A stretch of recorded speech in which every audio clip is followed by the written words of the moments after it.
Hello guys! Good morning!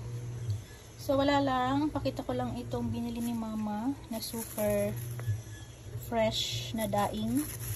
So kalahati is 90 pesos. So not bad, daing siya.